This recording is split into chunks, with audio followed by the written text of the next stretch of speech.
Salam planter Indonesia. Assalamualaikum warahmatullahi wabarakatuh. Menjawab pertanyaan dari sahabat The Brondol yang mencoba WA, kemudian bertanya di channel YouTube bicara tentang bibit abal-abal. Pak Penny, sebenarnya bibit abal-abal kok ada sih gitu? Apa sebenarnya bibit abal-abal itu sih gitu?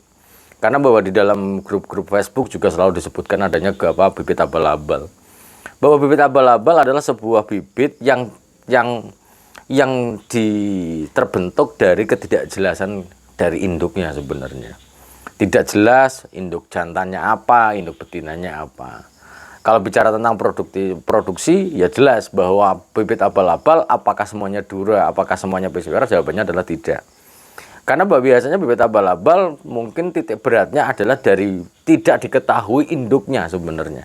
Sehingga ketika tidak diketahui induknya, maka ya balik lagi bahwa yang menjadi masalah bibit abal-abal adalah random genetik, atau mungkin kalau bahasa gampangnya adalah memiliki genetika ataupun jalur indukan yang tidak jelas. Sehingga skala produksi kita juga nggak bisa menebak kira-kira maksimum berapa, kemudian jarak tanamnya berapa, karena kita nggak tahu sumbernya, itu nggak tahu. Sehingga banyak orang menanam bibit abal-abal ini. Apakah bibit abal-abal selalu jelek? Ya jawabannya tidak juga. Apakah bibit abal-abal pasti baik? Ya tambah nggak juga gitu. Jadi karena bahwa ke random genetik ataupun ketidakjelasan genetikanya ini yang menyebabkan bahwa bibit abal-abal ini ketika ditanam di lapangan maka akan memiliki bentuk dan produktivitas yang berbeda-beda.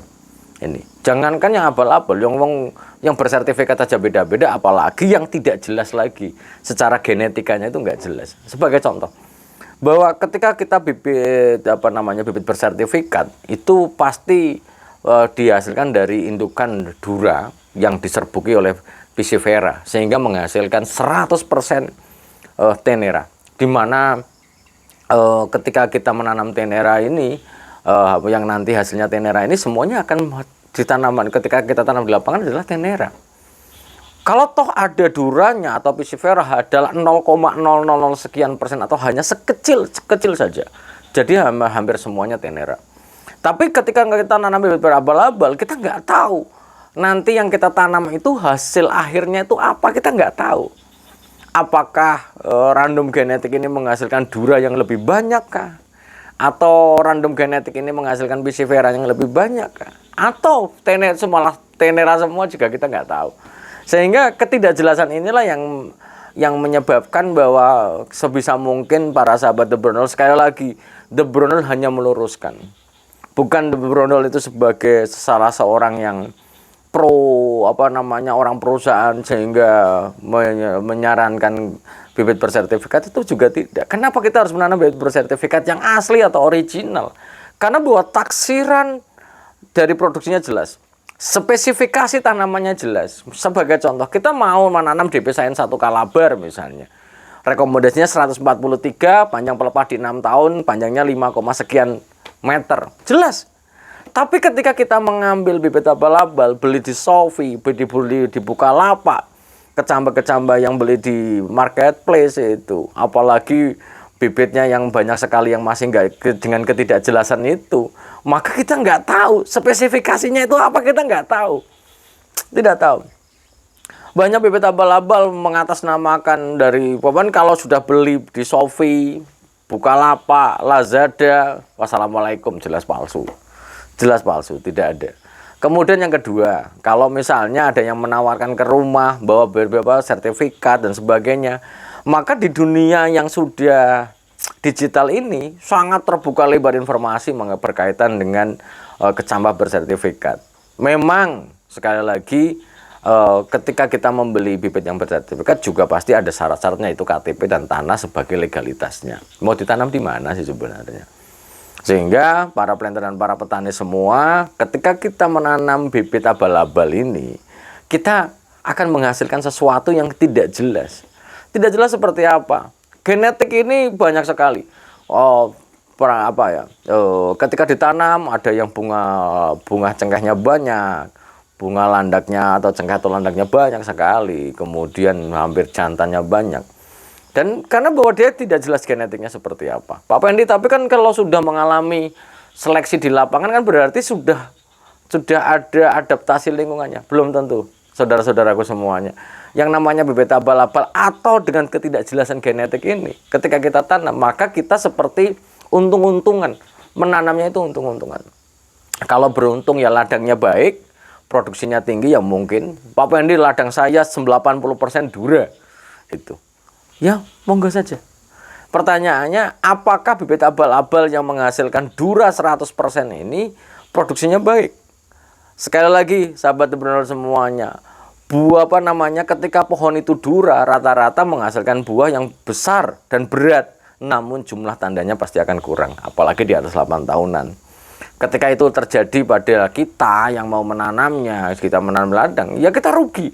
Kenapa? Bahwa namanya produktivitas tanaman kelapa sawit atau produksi atau hasil panen, itu adalah pengkalian antara jumlah janjang dan BJR. Kalau berat janjang rata-ratanya juga besar, tapi jumlah tandanya sedikit, apakah kita untung? Jawabannya tidak. Terlebih lagi, yang tumbuh dari ketidakjelasan genetik dari bibit abal-abal itu adalah Piscifera yang nggak ada cangkangnya, sudah ringan, bentuk sudah ringan, kemudian brondolan yang terbentuk tidak banyak, maka ya kita rugi. Maka bibit bersertifikat itu mengambil tengah-tengahnya dengan menghasilkan tenera yang cangkangnya tidak terlalu tebal, tapi buahnya yang gede luar biasa. Ini yang paling penting untuk dipahami, sahabat entrepreneur semuanya. Yang terakhir, Pak Pendi, apakah mungkin dari balai benih itu menghasilkan bibit itu katanya bersertifikat tapi orang dalam? Jawabannya adalah tidak mungkin. Namanya orang dalam bibit bersertifikat mau jual dari pintu belakang itu sangat tidak mungkin. Itu sekali lagi sangat tidak mungkin. Sehingga para planter dan para petani semuanya jangan tergoda harga murah. Kalau memang harus lewat marjal, berilah marjal yang benar-benar sudah certified, yang kepercayaannya bisa kita pegang. Kalau tidak, wassalamualaikum. Nah, sehingga sahabat entrepreneur semuanya yang berbahagia, pada sore hari ini entrepreneur sekali lagi mengajak untuk menanam bibit bersertifikat, walaupun ngantri, sabar, tapi demi 25 tahun bahkan lebih menghasilkan buah kelapa sawit dengan produktivitas yang terbaik, maka pilihlah bibit bersertifikat. Dan menjawab pertanyaan dari sahabat entrepreneur yang lain, Pak Pendi, apakah bibit bersertifikat itu ada pengkhususan untuk gambut dan mineral? Jawabannya adalah tidak ada. Jadi kalau mau di mineral ya monggo saja, yang penting bersertifikat. Yang di gambut pilihlah yang, kalau dari rekomendasi entrepreneur, pilihlah yang relatif jangan terlalu panjang pelepahnya. Itu saja yang dapat saya sampaikan di kesempatan di sore hari yang berbahagia ini. Intinya yang ingin saya sampaikan adalah bahwa bibit bersertifikat memiliki kejelasan genetik. Seolah-olah seandainya kalau kita mau menanam bibit kelapa sawit itu adalah ketika kita mau meminang seorang wanita, ketika dia jelas genetiknya akan jauh lebih baik daripada kita nggak tahu. Secantik apapun kalau tidak jelas genetiknya, maka kita nggak tahu kedepannya seperti apa. Mungkin saja dulu yang dapat saya sampaikan pada kesempatan di sore hari yang berbahagia ini. Dan ingat, dalam pembelian kecambah tidak ada pintu belakang, tidak ada pintu samping, orang dalam, tetek bengek, itu nggak ada. Semuanya lewatlah balai yang bersertifikat yang aslinya, atau lewat teman-teman marjal yang notabene sudah kepercayaan bisa kita pegang, sehingga kita bisa membeli bibit bersertifikat dengan kualitas terbaik yang akan memberikan harapan besar sebagai pendapatan kita ke depannya. Kalau tidak, ya wassalamualaikum. Terakhir yang ingin saya sampaikan, banyak teman-teman yang menanam bibit abal-abal ataupun cabutan ataupun beli dari Lazada, hasilnya apa? Cong. Kenapa? Karena bahwa ketidakjelasan itu kemungkinan random genetik tidak hanya Dura, Piscifera dan ini saja, tapi kemungkinan genetik-genetik yang lain yang lemah seperti bunga jantan terlalu banyak, bunga cengkeh terlalu banyak, ini juga akan mungkin muncul pada kecambah yang abal-abal ini. Sehingga belilah yang ini, kalau tidak tahu tanya ini. Maka entrepreneur menyediakan WA walaupun banyak sekali yang belum terjawab, tapi insya Allah entrepreneur tetap akan menemani petani-petani semampu saya. Seperti contoh, konten ini dibuat pada hari Kamis jam 6 lewat. Kenapa? Karena menjawab pertanyaan. Tapi saya usahakan apapun yang terjadi ini. Dan sekali lagi mohon maaf kepada pembenci The Brondol, yang ada juga yang sering membenci The Brondol, yang The Brondol cuma ngomong saja. Ini buktinya. Jam 6 lewat aja tak buat untuk menjawab pertanyaan dari The Brondol. Demi apa? Demi sahabat-sahabat The Brondol semuanya. Ada juga yang mengatakan The Brondol cuma nyocot aja, monggo saja. Tapi The Brondol di dalam hatinya tetap akan mendampinginya. Kalau memang masih sehat dan diberikan kesempatan, live setiap besok ya, rencananya hari Selasa Jumat kita live. Siapkan pertanyaan banyak-banyak dan kita berdiskusi. Walaupun The Brondol bukan yang terbaik, tapi setidak-tidaknya The Brondol menjadi teman curhat, menjadi memberikan pertimbangan-pertimbangan kepada para petani semuanya. Terima kasih, salam sehat bagi kita semuanya, dan semoga Allah mendekap kita dengan kesehatan dan kebahagiaan tanpa syarat. Dan I love you semuanya, salam planter Indonesia. Assalamualaikum warahmatullahi wabarakatuh.